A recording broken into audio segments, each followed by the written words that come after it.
to order. The first item is the Pledge of Allegiance. If everybody could stand with me to recite the pledge. I pledge allegiance to the flag of the United States of America and to the republic for which it stands, one nation, under God, indivisible, with liberty and justice for all. Thank you, everybody. Our other committee member, Angela Middleton, had a family emergency, so she will not be joining us today. And this meeting is being live streamed on the county channel YouTube. So the first action item is the approval of the agenda. Colonel Geyer, can I get a motion to approve? I move that we approve the agenda of today's meeting. Okay, and I will second that. Any comments or questions about the agenda? Okay, seeing none, call for the vote. Aye. Aye.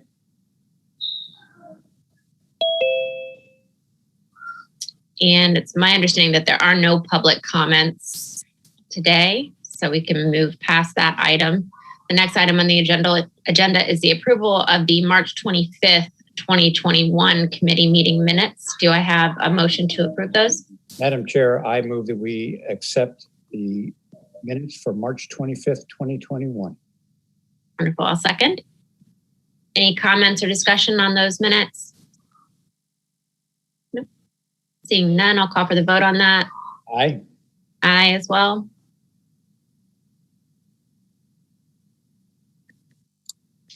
Okay.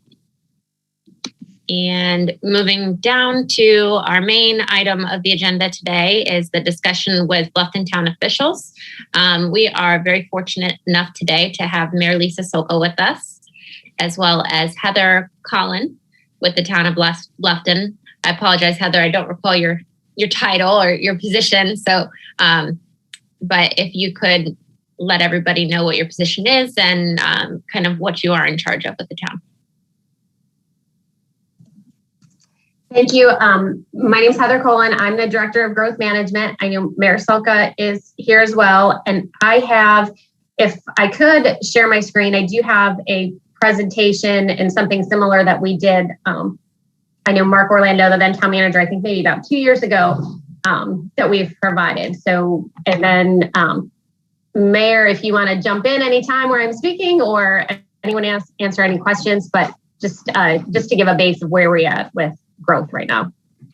That would be great. Molly, if you can help with that.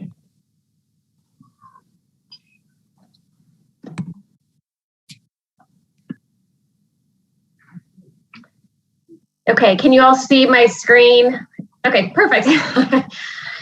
Okay, so again, just wanted to go through where we're at with growth. A lot of what I will show you are tools that we have available and some things that may look familiar to you from previous presentations or even information that I've shared with Carol and Robert just for growth and numbers in the town.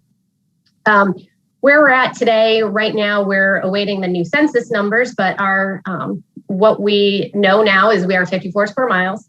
92% of that is within development agreements and plan unit developments. And I'll get to you exactly what that means going further out.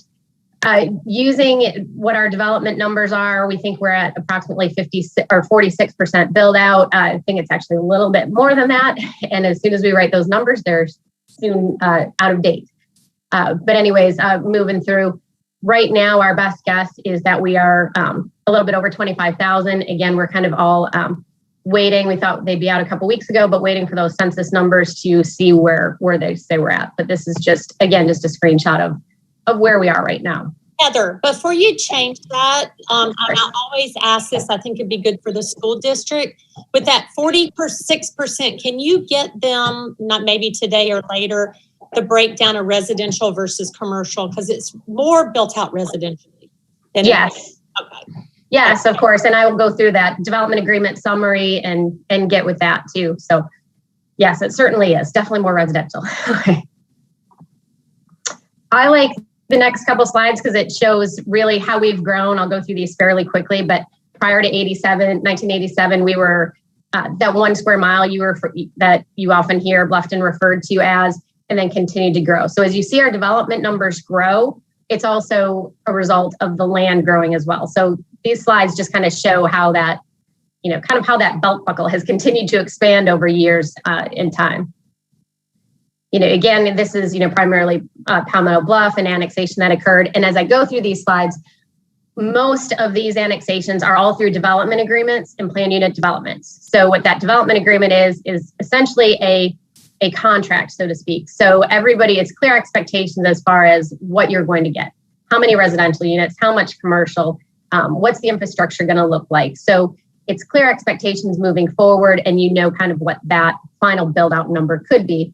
Obviously, pending any amendments or things like that, but that would all have to go through the process again.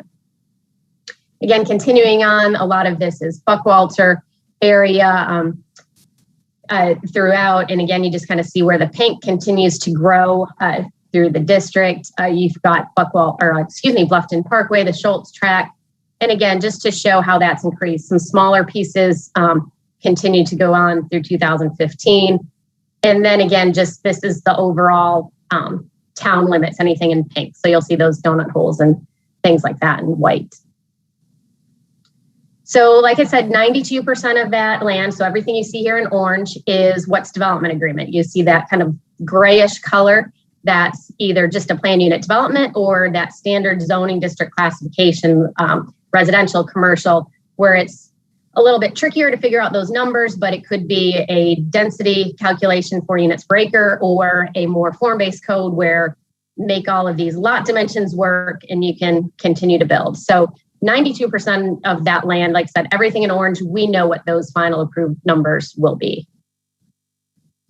This is a little bit difficult to see here on the screen, but can zoom in, and this is information that growth management staff does on a annual basis. So if you were to go to our town council town council meeting packet from January, you'll find all this information, and I've shared it with Carol and can get it to this entire group if you'd like, but this is what's been approved. So you'll see all the different development agreements. And again, that reflects all that land in orange I showed you, the acreage, the residential dwelling units, what the density is for the commercial, civic space, whatever it may be. Every development agreement's a little bit different.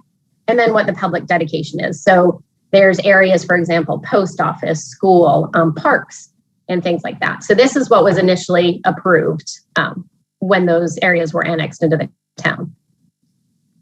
Fast forwarding, this is what, again, as soon as we print these maps, they're already out of date. So I already have a couple to add to this map, but this is where we're at right now.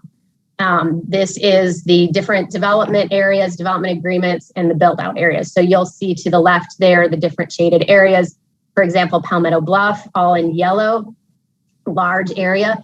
They're only at 19% residential build out, 11% total. So they still have, and I'll show you some more detailed slides, they still have a lot more homes that could be built in that development agreement. And you'll see, again, throughout Bluffton Village, which is where the library is already at 84% build out. So they're pretty close to what they were ultimately approved. This here, when you drill down a little bit more detailed, is the approved master plan. So you have your overall development agreement, and then within each development agreement, you have master plans. So for example, you'll see in the Palmetto Bluff area, you'll see some more subsections of each area. Each of those areas go through a master plan approval process. So a little bit more detail, where are those commercial areas going to be? Where's the residential? How do the roads work? And all of that's approved by Planning Commission and then Town Council to move forward. So this is what we had as of 2015. And a lot of these master plans were approved years ago. However, they're still continuing to be built. For example, Alston Park, Buckwalter Place, going through that list, Hampton Lakes, they're still building, but that plan was approved years ago.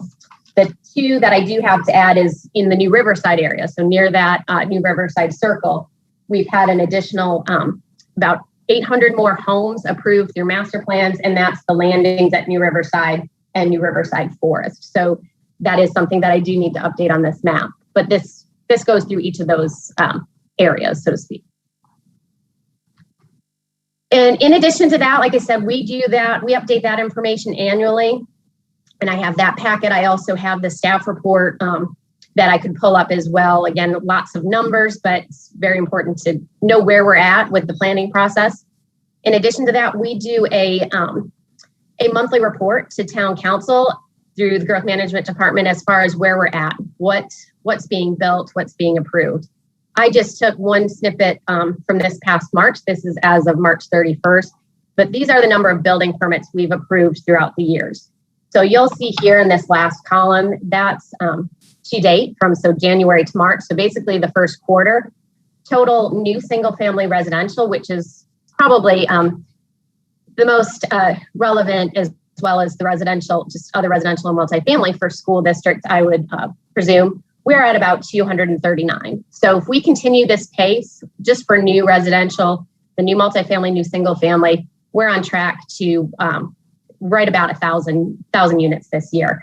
And if you'll see, the last time, there is no time prior to 2010 that we hit that number. So we are growing, we're continuing to grow fast, and we're continuing to stay busy. So, and again, I don't know how well you can see it, but last year we did 638. The highest year on this chart would be 2017 at 870. And we're on track to continue that pace.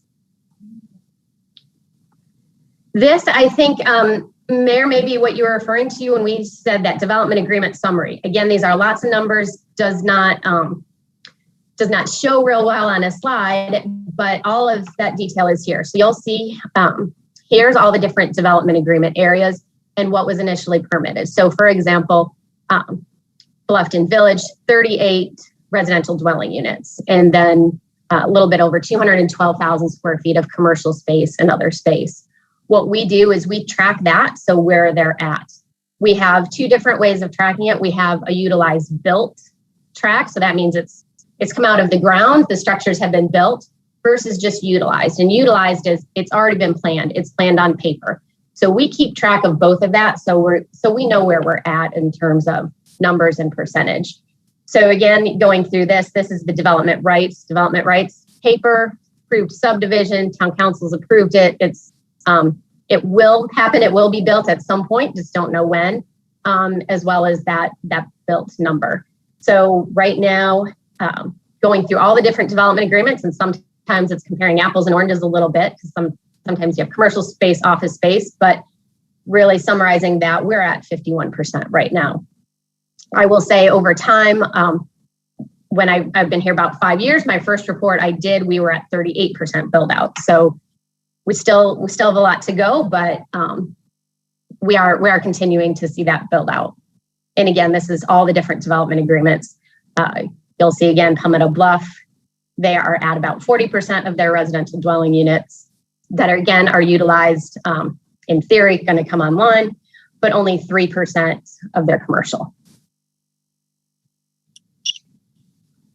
Another tool that we have, and I can pull this up live as well, is if you want to see where it's happening, you don't want to look at numbers, you want to see real world, you're driving by, you see trees flagged, you see development occurring. We have what we call our development interactive permits map.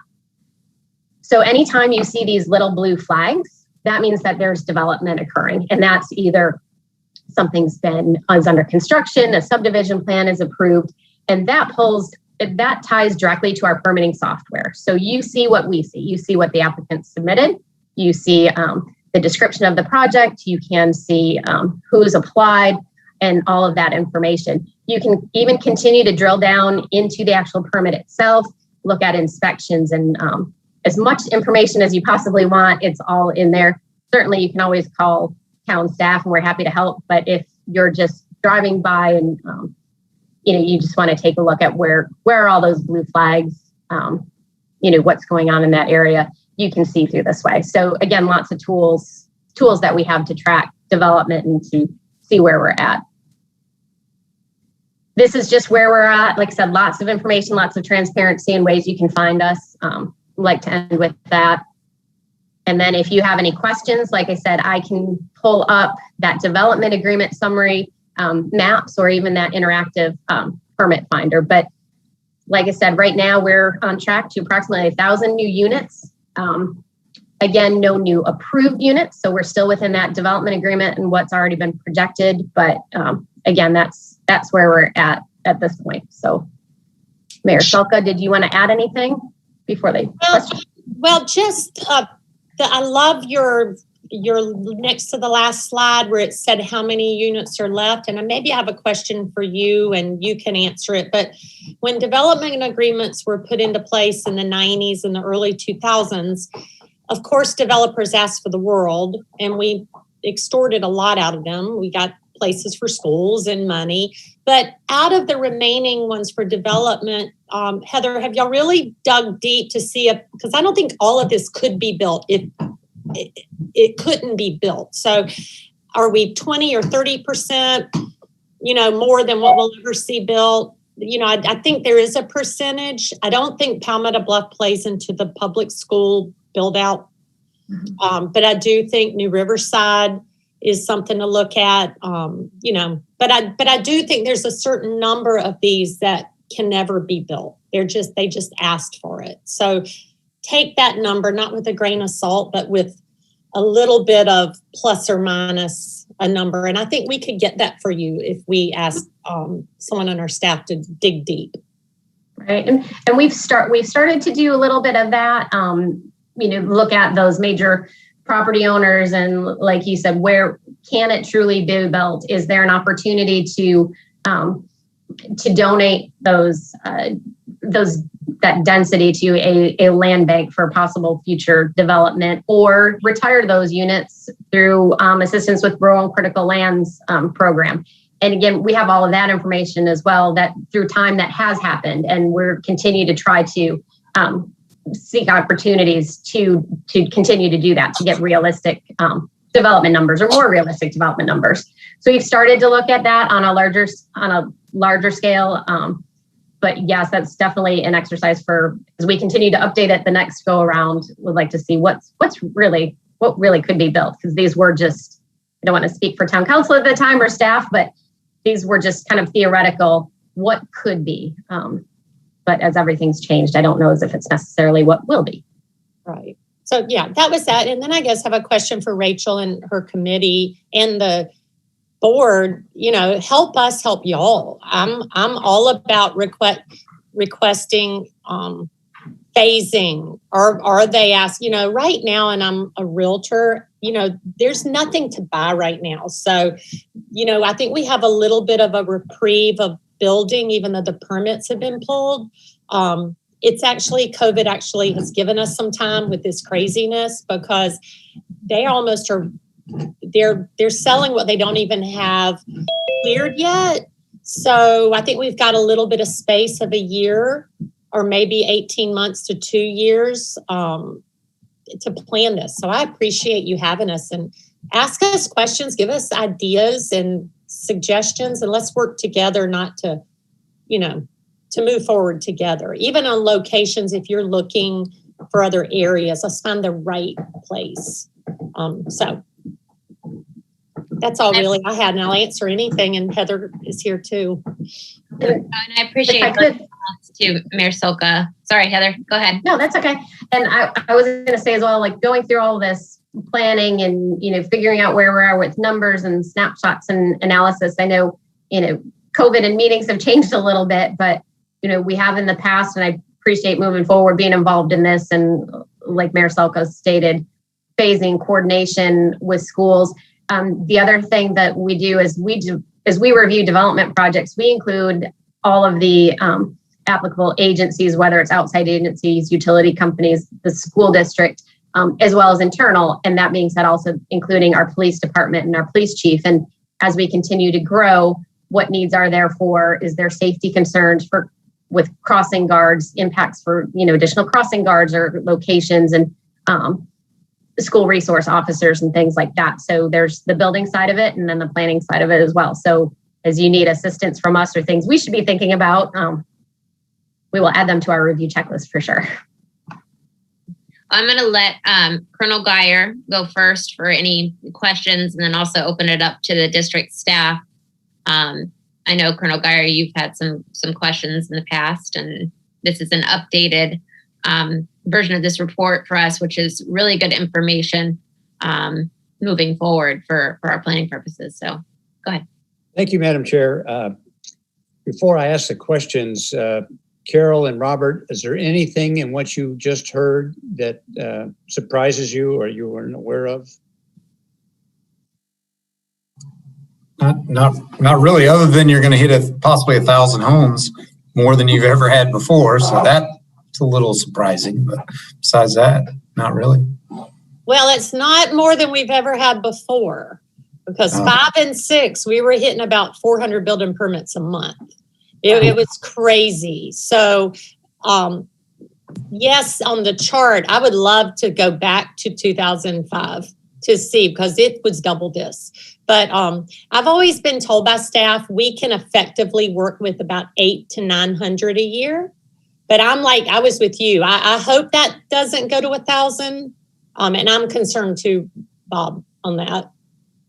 But anyway, just Carol, do you have any comments? Nothing surprising there, because again, Heather shared a lot of this information in December or January, and I think we actually incorporated some of her data into our capital improvement book.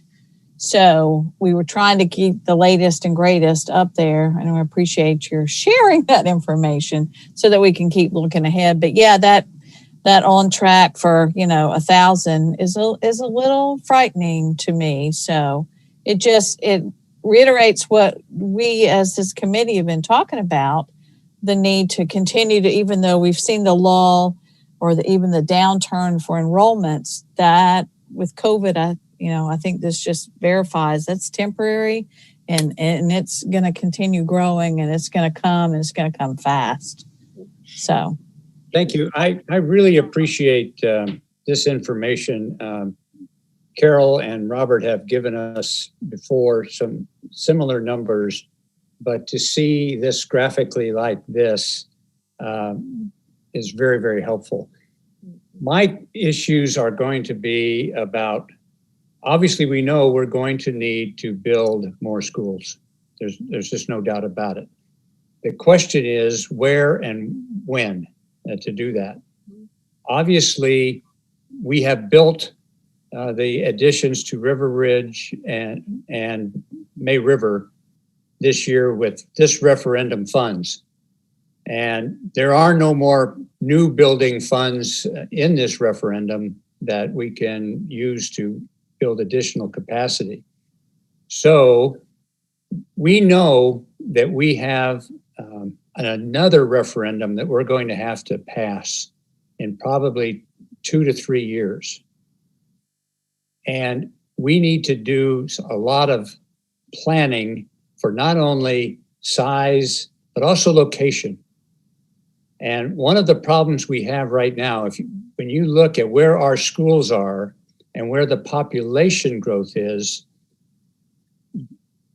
Bluffton hasn't grown in a linear fashion. It hasn't started and it just expanded out one side or other. It's been kind of scattershot. Our schools are not in the right spot for what the final, when Bluffton is completely built out, our schools are probably not in the right spot right now, but they're not going to be moved. So we're going to have to figure out how to adjust attendance zones. And when you adjust attendance zones, that becomes highly emotional for parents and for children when they have to be told to move to a different school because one school is overfilled.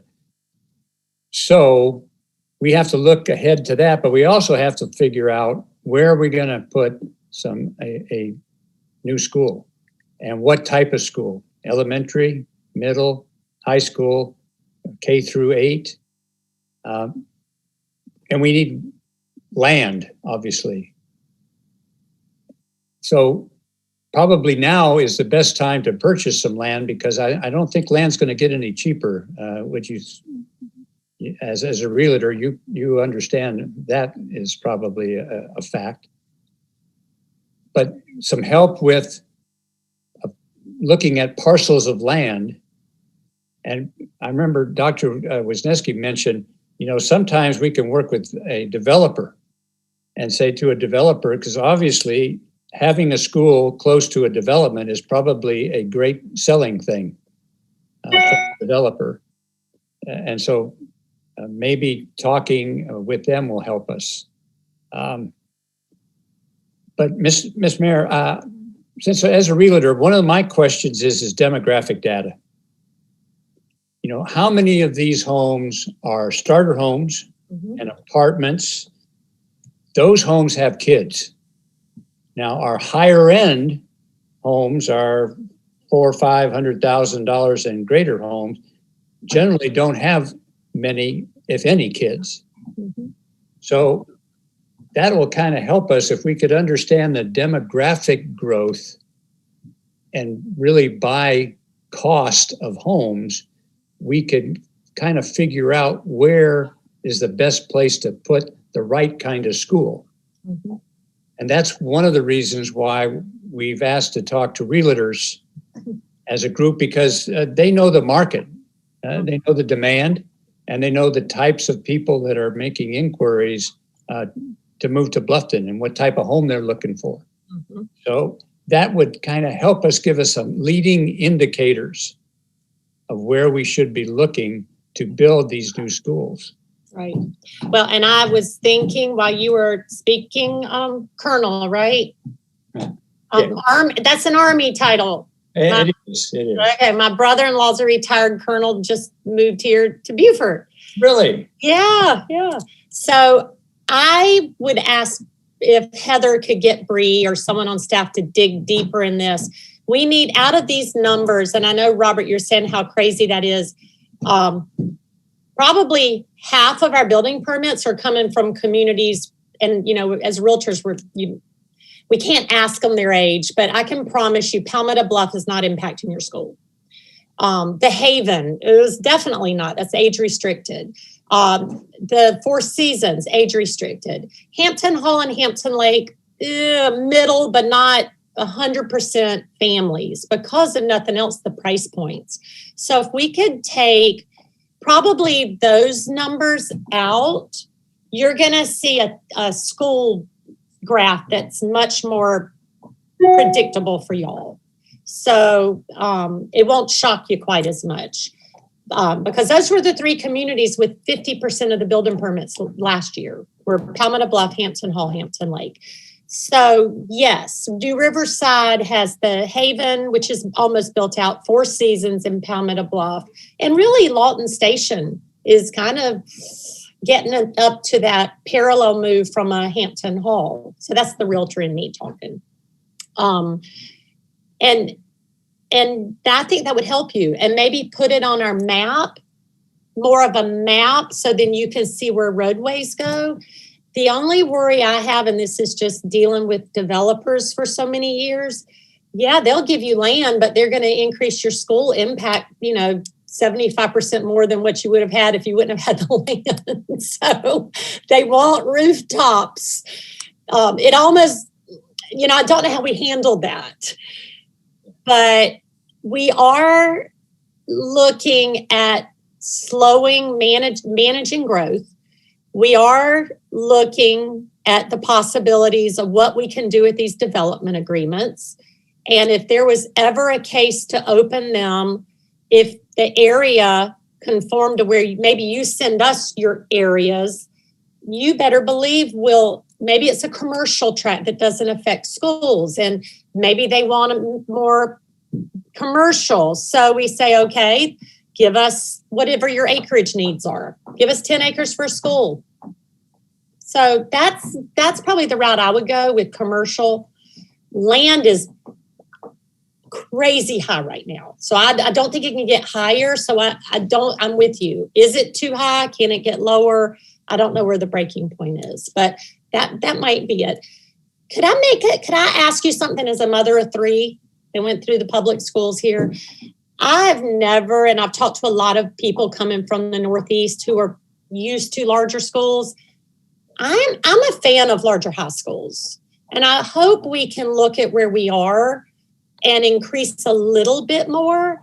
because I think that gives us power down the road, academically, athletically, all around with the rest of the state.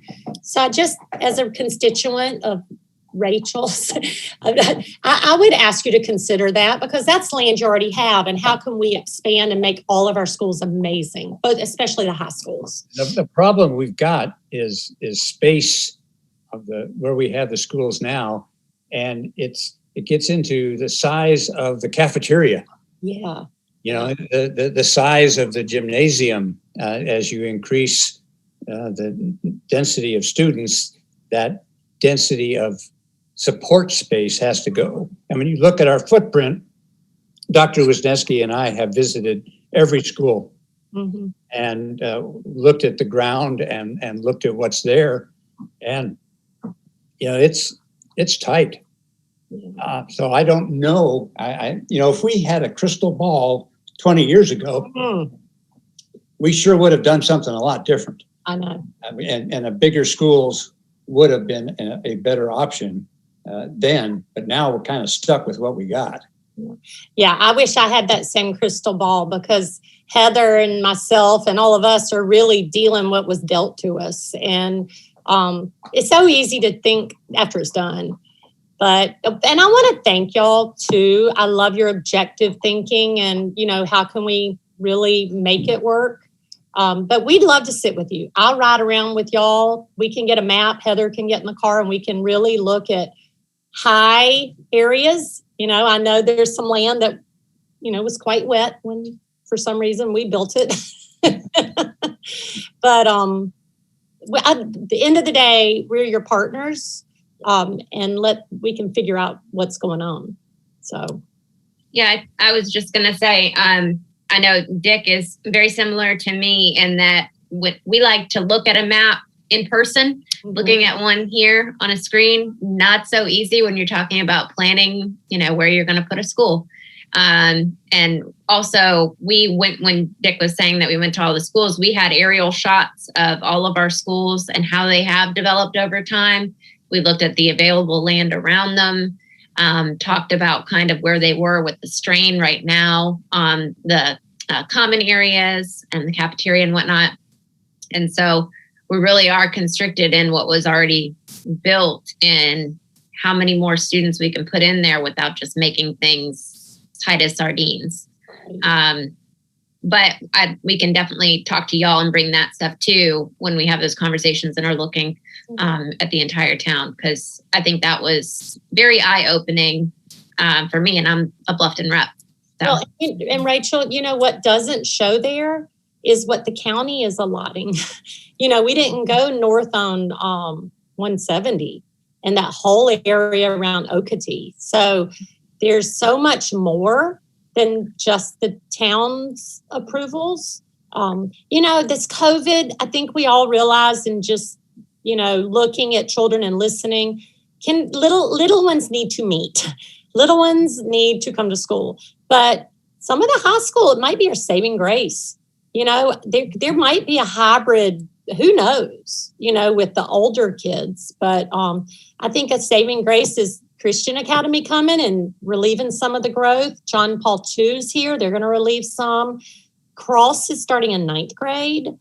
That's almost, to me, a welcome to figuring this out. So, yeah. Anyway, did I answer your question, Colonel? I hope I did. Yes. Okay. And if I could too, just add, because I'm from the next 18 months, I'm going to say this at every meeting I meet at and talk to. We are in the process of rewriting our comprehensive plan. And so that is our, 10 to 20 year roadmap for Bluffton in the area. And we're going to be digging really deep in all of this, the research and the demographics and everything else. And would love, to involve y'all. And I know we have a focus group. We're just right now setting up with our consultant, setting up focus groups and steering committees.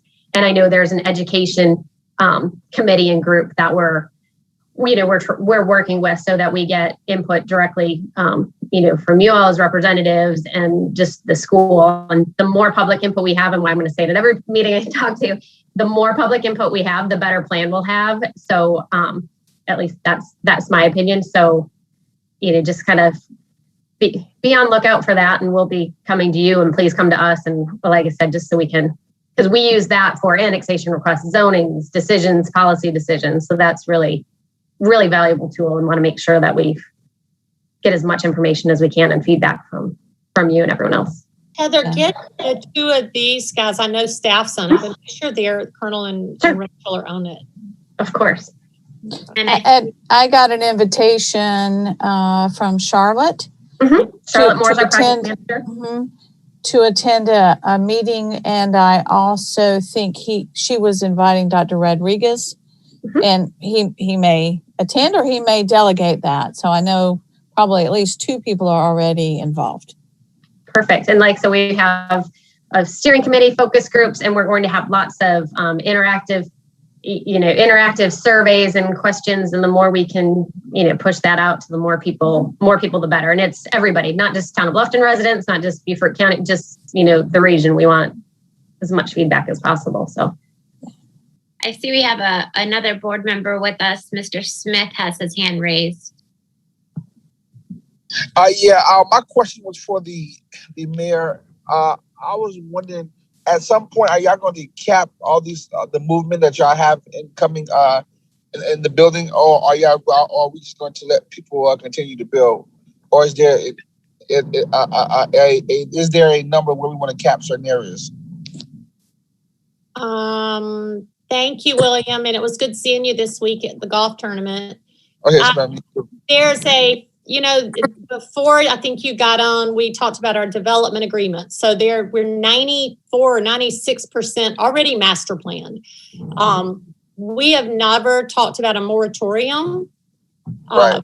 We have talked about ways to change some of our ordinances to somewhat manage and slow it in a way, just a few more approvals in the process. And then we're also working on buying units that could go away indefinitely. So we've never had really a cap. Maybe a question is, and Heather can research it.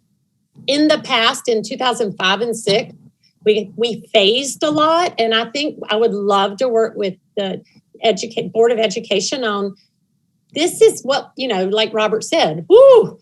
But, is it woo if it's over a longer time? And could we look at phasing, especially, and we got to be careful, because we can't, show favoritism on one or the other, but in areas,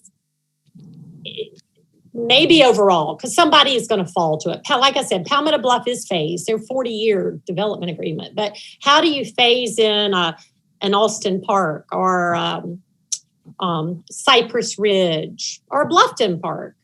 How could we phase that in a way to help at least y'all to figure out things at the same time? We're all working fast and we're all focused on it, but to have a plan. And Heather, I don't know if we still do that or not. Sounds like we might not. But not really.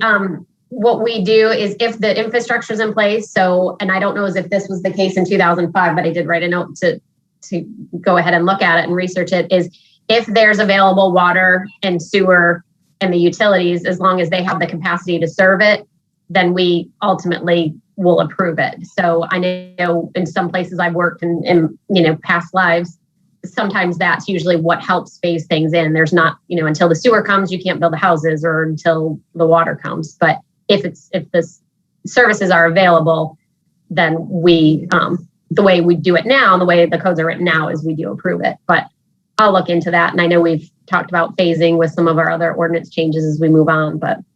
And maybe that's a conversation, because I remember only one time someone's gone against our request, and Carol, you were part of it. Because I remember I was like, you go girl. You stood up and said, we cannot teach these kids, not in that way, but you were very focused on the limits to the schools. And we, from you, would need maybe that letter, yes, we understand they can build it, but put it in your letter. We would love to accommodate this on a phased basis. Put something else in the meat of that letter.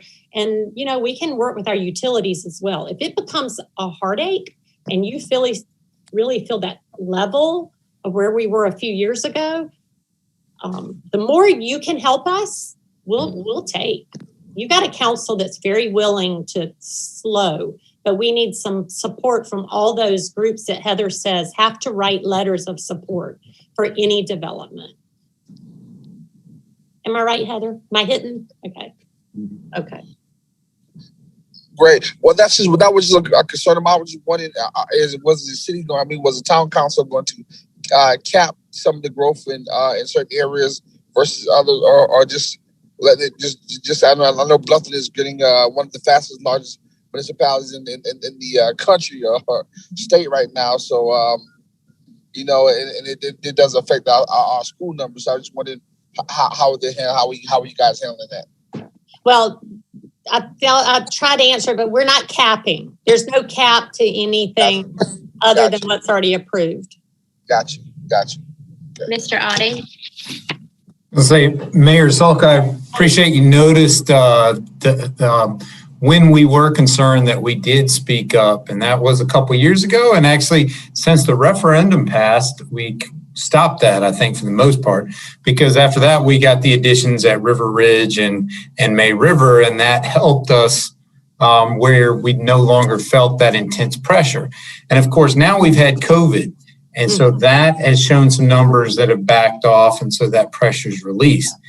Now, what I am saying that is if everything bounces back from pre-COVID, that pressure is going to come real quick again. I mean, it's going to be right on top of us. I wouldn't be surprised if this time next year we're feeling that like we did pre-referendum.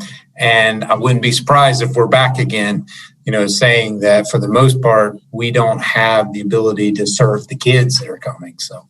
And we need that in a letter, Robert. It can't just get a public comment. It's got to be, and I don't know that we ever got it formally. And it's not just you, utilities say we have to serve whatever, like, let's all work together. Let's all really state our concerns. So just make sure it's in a letter format, because that pays a lot of weight to Heather, to staff, and it pays a lot of weight to council.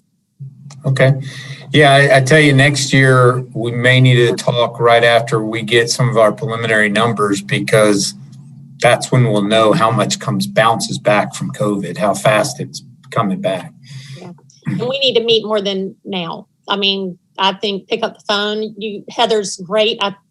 If I'm not there or she's not there, we'll find each other to chat. So more of these meetings, the better. Right. I agree. Colonel Geyer? Yes, this is very, very helpful.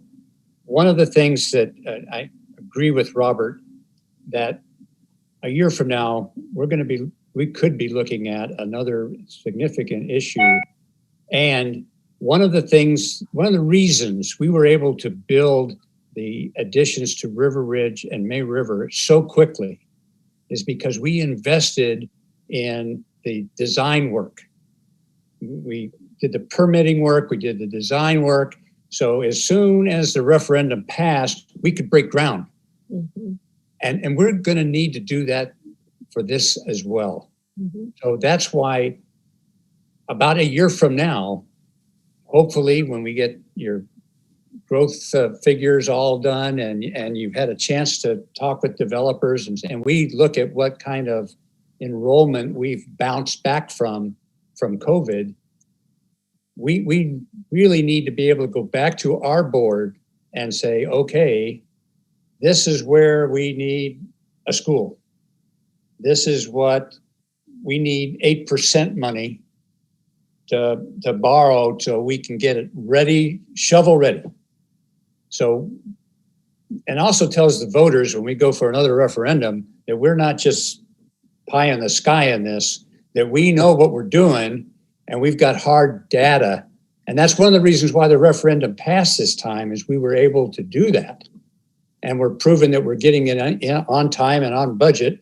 So maybe passing the next referendum won't be as challenging as this last one was. So this is really good. We're at the right time to start talking together about this and see how it grows over the next year post-COVID. Thank you. Yeah, this is a hard year to even know. You don't know who's not coming back, who moved, who whatever. May I ask a question? Or Rachel, do you want to ask all your board? Do y'all have updated numbers, like true numbers that y'all dug deep into what you have in each school? Maybe it's the high schools. I don't know where your stress points are, if it's elementary or high or middle. We got to give them a 10-year plan, Robert. Yeah, I don't think the elected officials have gotten the most current. No problem there. We can definitely do that. Yeah, we'll get you one of those books. I'm curious. Yeah, thanks. They have each school broken down. And we also did a survey of parents who left the system during COVID to try to get an idea of who might be returning. And we have some of that data available, but it's still not clear what it's going to look like, obviously, next year. Some did say and indicate that they were coming back, but that's only based on those that responded. So that information gives us a little bit of an idea, but still not a full circle. I was going to make a comment kind of in regard to the planning and whatnot, and also ask a question. Back when we did our early identification of the needs of the district, there was a list that was pretty significant. And then obviously the first referendum was parsed down based on the most pressing and urgent needs.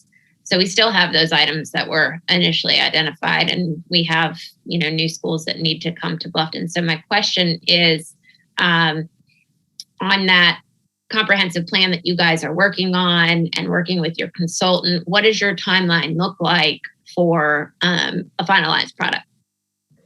The timeline is right now they're in the information gathering stage of the project.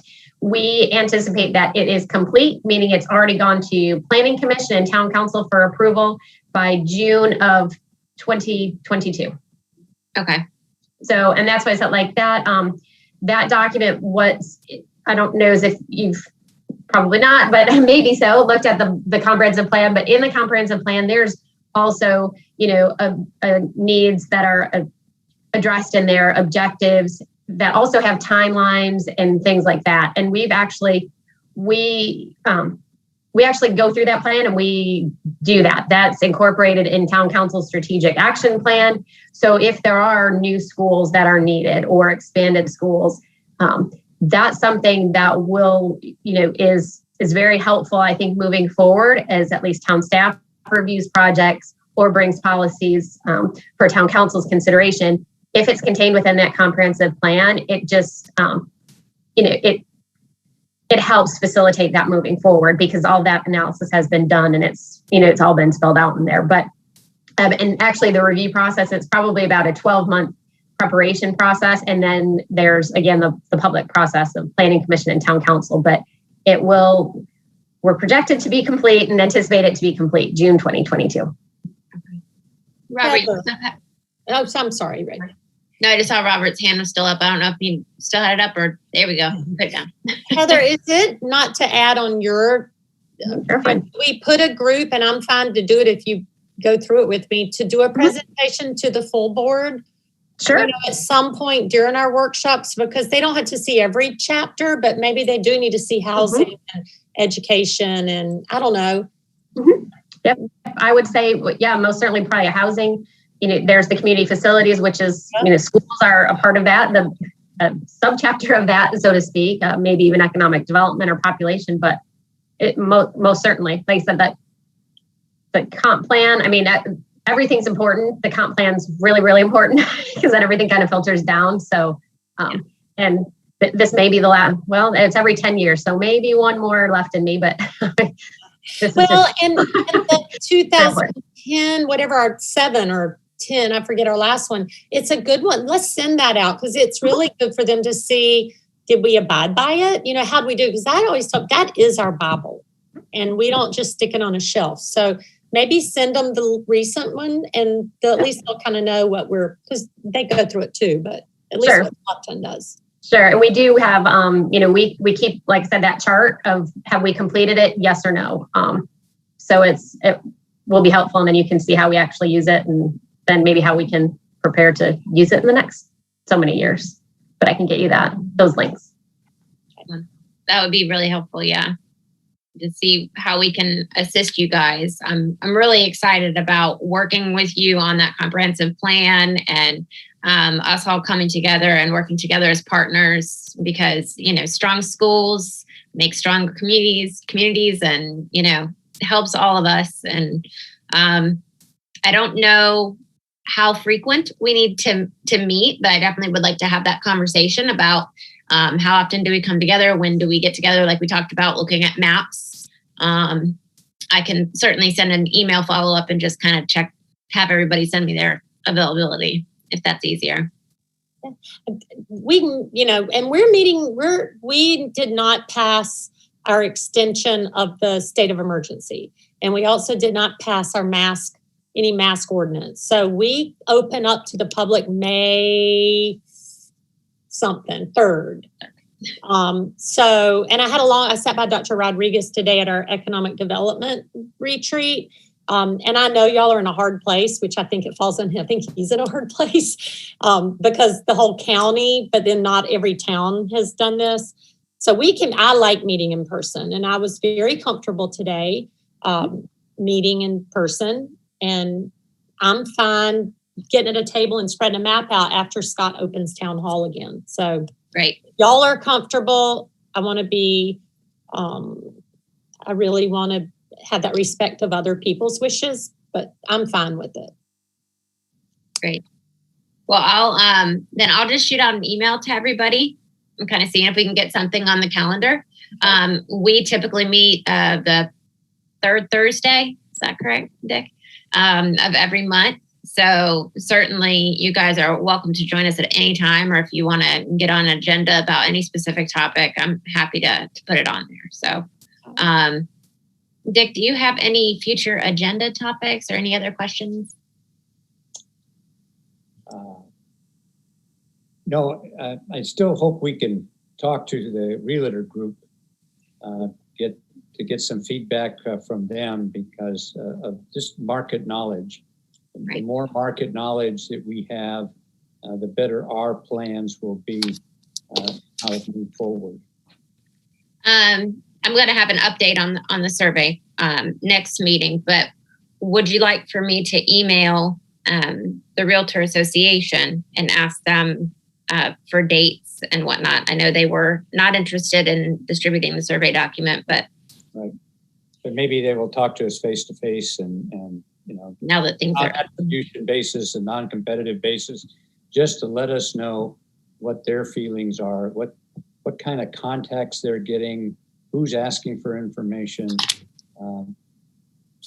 and again, price ranges and so on, so we can start to anticipate what kind of students we can expect when the best. I think we could all today tell you over the last year a percentage of we got to be careful because we can't do any of that redlining, streamlining, all those ethical things. But like I could tell you today, I haven't had a family in my car in the last 6 months.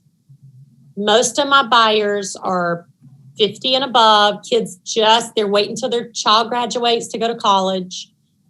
That's just me, Bluffton. But another area to look at your developments. Go to Nate Karen at Cypress Ridge, and I'm happy to send you the contacts. Go to the developers because they are not always connected to a realtor. And they have a little more lenience. They could tell you a range of who's buying, if it's over 50 or under 50. And I think that's what you want. One of the things I've noticed, I've been here 13 years and watched development. I live in Beaufort.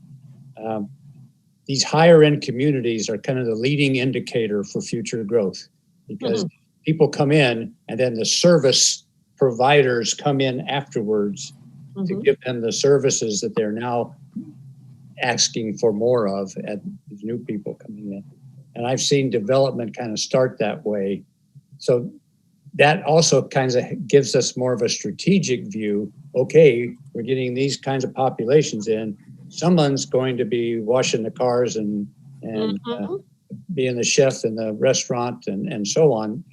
And that's who's moving in our area right now. Right.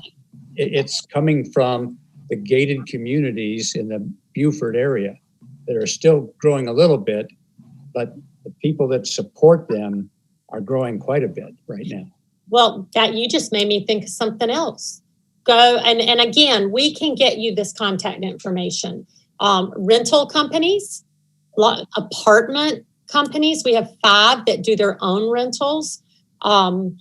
You can ask the developers the percentage of 2-story houses versus 1. That could give you I just know how careful we have to be. Well, But, I take clients around. I was like, just look at the size of houses. If it fits your lifestyle, then pretty quickly they aren't bringing a family with them. But the rental companies and the apartment companies could probably give you what you're looking for. Because I think we all can figure out the neighborhoods. Okay, perfect. Awesome. Well, thank you for that too. I just took some notes there at the end about different areas and people to reach out to. So if there's nothing further, I want to thank you all so much for joining us today. We truly appreciate it. COVID kind of threw this committee for a loop. I was hoping to have had a more, comprehensive thing to present to the board at this point in time, but we're still going to work hard and work with you all to try to make sure that we provide the best educational opportunities to students in Bluffton and the district at large, but we do it in a great way for everybody. So thank y'all. And Dick, would you like to make a motion? I hope we adjourn. Okay. Thank y'all. Have a wonderful evening. Y'all too. Thank you for having us. And Yeah. Bye. Heather, good night. Heather, make sure you get them that deeper dive on numbers and communities. That's really going to help her presentation. Yeah, very good point with the age restricted communities and things like that. Keep that up on the screen. I like this, even though I don't want to be on a Zoom meeting ever again. Is this something you created through? This is board docs. Love it. It's really awesome. Oh my gosh. So you see the vote right there. Everybody clicks their vote or you count it. You can click your vote or she can do it. Oh my goodness. Okay. Well, I hope you never need that again. But Heather, that's cool. Yeah, I may ask Kim because now we use a new MuniCode software for our agendas. I wonder if it can do something like this, but Board docs, write that down. Okay, board docs. And I will send Carol and Robert all that information and let them distribute it whoever needs it. Good. Okay. Thank you. This was Thank great. you. Good to see you, Carol. Stay well. Get Okay. on the beach. Bye. Bye, Heather. Bye, man. Bye, y'all. Bye, everyone. Bye.